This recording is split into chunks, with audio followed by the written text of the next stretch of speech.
الصلاة والسلام عليك يا سيدي يا نور الله وعلى آلك وأصحابك يا سيدي يا رحمة للعالمين امیر المومنین حضرت سیدنا علی بن ابی طالب کرم اللہ تعالی وجہ الکریم سے مروی ہے کہ شہنشاہ خوش مثال پیکر حسن و جمال کا صلی اللہ تعالی علیہ وسلم کا فرمان علی شان ہے، میری امت کے رحم دل لوگوں سے بھلائی طلب کرو، ان کے قریب رہا کرو اور سنگ دل لوگوں سے بھلائی نہ مانگو کیونکہ ان پر لعنت اترتی ہے۔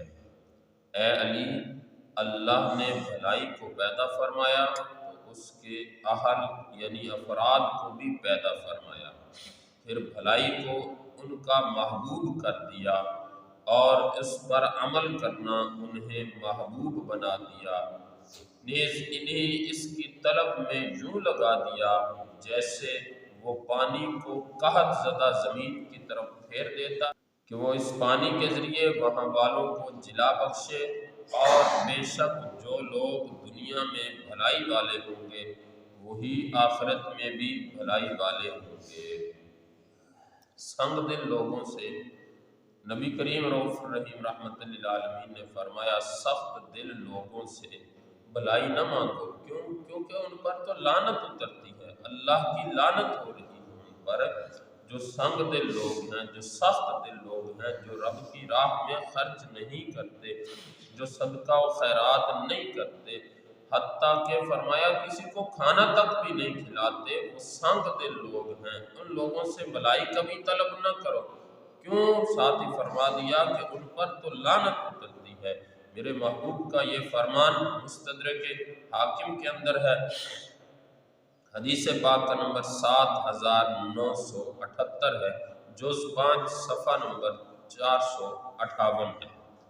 کریم آقا صلی اللہ تعالی علیہ وآلہ وسلم دافع رنج و ملال صاحب جود و نوال صلی اللہ تعالی علیہ وسلم کا فرمان علی شان ہے، میری امت کے رحم دل لوگوں سے اپنی مرادیں مانگو، جو نرم دل لوگ ہیں ان سے اپنی مرادیں مانگو، ان کے قریب رہا کرو کیونکہ میری رحمت انہی میں ہے۔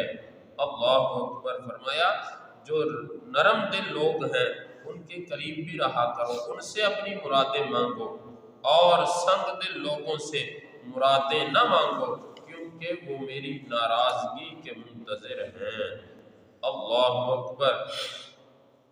فرمایا میری رحمت ہے تو ان لوگوں پر میری رحمت ہے جو رحم دل ہیں، جو لوگوں کے ساتھ بھلائی کرنے والے ہیں، جو رحم کرنے والے ہیں، جو سنگ دل سخت دل لوگ ہیں، فرمایا وہ میری ناراضگی کے منتظر ہیں۔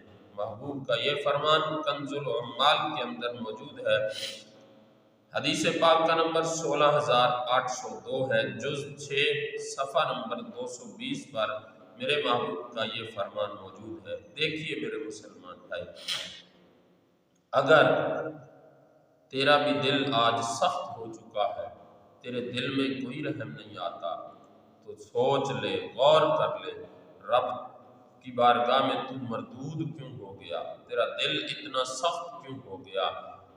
آجا، رو لے، اپنی رب کی بارگاہ میں آجا، رب کو منا لے، اللہ کو منا لے گا تو تیرا دل بھی نرم ہو جائے گا۔ اگر تو گناہوں پہ گناہ کرتا گیا تو تیرا دل سخت ہو جائے گا اور سخت پتھر کی طرح ہو جائے گا۔